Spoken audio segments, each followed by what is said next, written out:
बड़े गर्व के साथ कह रहा है कि मेरा पहला वोट मेरे विजय का कारण बना है।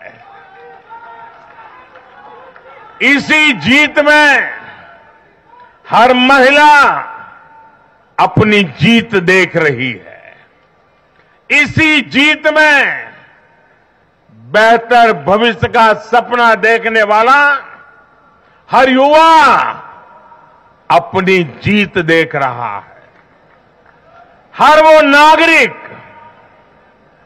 इसे अपनी सफलता समझ रहा है जो 2047 में भारत को एक विकसित राष्ट्र देखना चाहता है।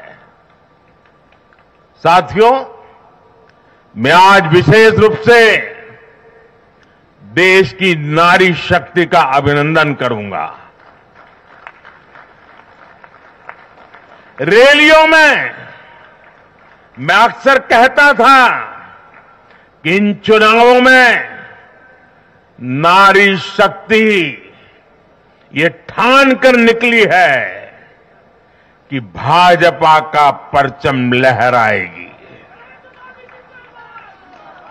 और जब देश की नारी शक्ति किसी का सुरक्षा कवच बन जाए तो कैसी भी ताकत उसे नुकसान नहीं पहुंचा सकती। आज नारी शक्ति वंदन अधिनियम ने देश की माताओं, बहनों, बेटियों के मन में नया विश्वास जगाया है। आज देश की हर महिला में ये भरोसा जगा है कि भाजपा सरकार में उनकी सक्रिय भागीदारी को नई बुलंदी मिलने वाली है। आज हर बहन बेटी को साफ साफ लगता है कि बीजेपी ही नारी गरिमा, नारी सम्मान, नारी सुरक्षा की सबसे बड़ी गारंटी है।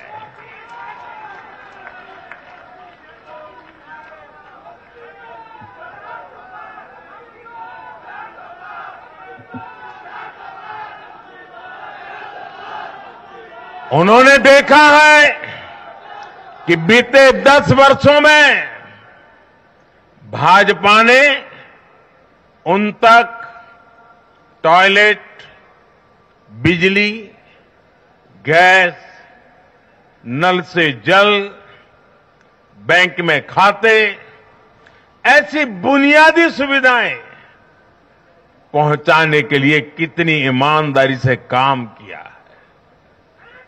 आज वो देख रही है कि कैसे बीजेपी घर परिवार में, समाज में उनकी आर्थिक भागीदारी बढ़ाने के लिए उन्हें रोजगार, स्वरोजगार के नए अवसर देने के लिए निरंतर काम कर रही है।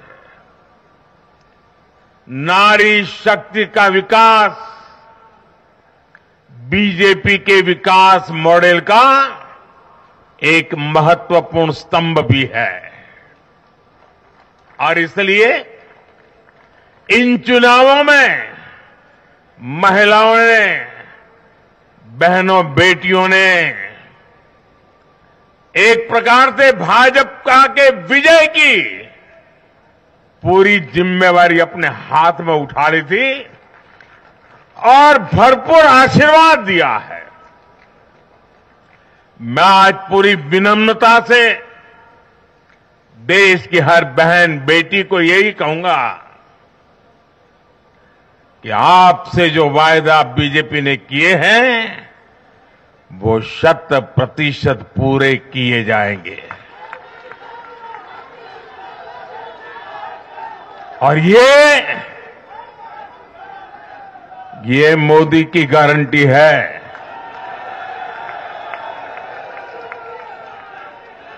और मोदी की गारंटी यानी गारंटी पूरा होने की गारंटी।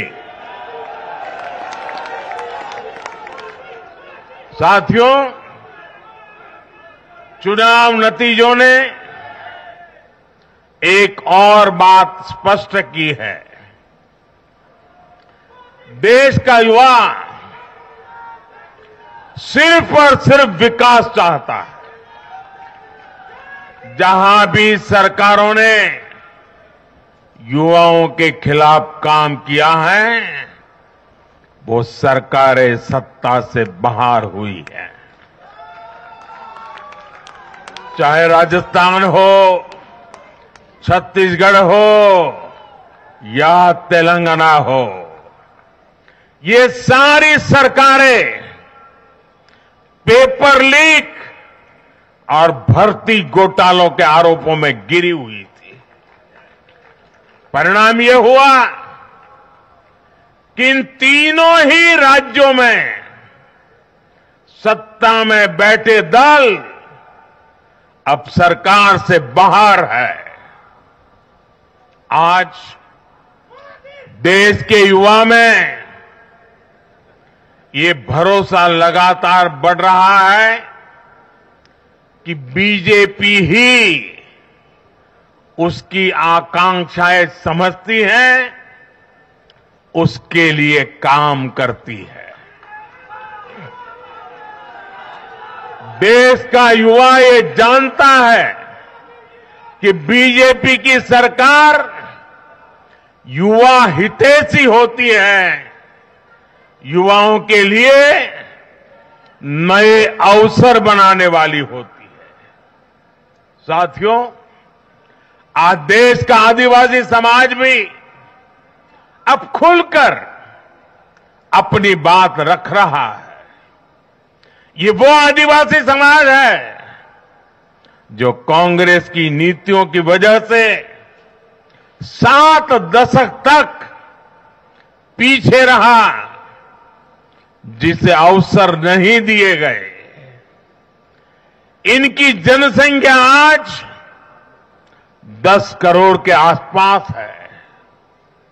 हमने गुजरात के चुनाव परिणामों में भी ये देखा है, जिस कांग्रेस ने आदिवासी समाज को कभी पूछा तक नहीं, उस आदिवासी समाज ने कांग्रेस का सफाया कर दिया। यही भावना आज हमने एमपी, छत्तीसगढ़ और राजस्थान में भी देखी है। इन राज्यों की आदिवासी अंचल की सीटों पर कांग्रेस का सुपड़ा साफ हो गया है।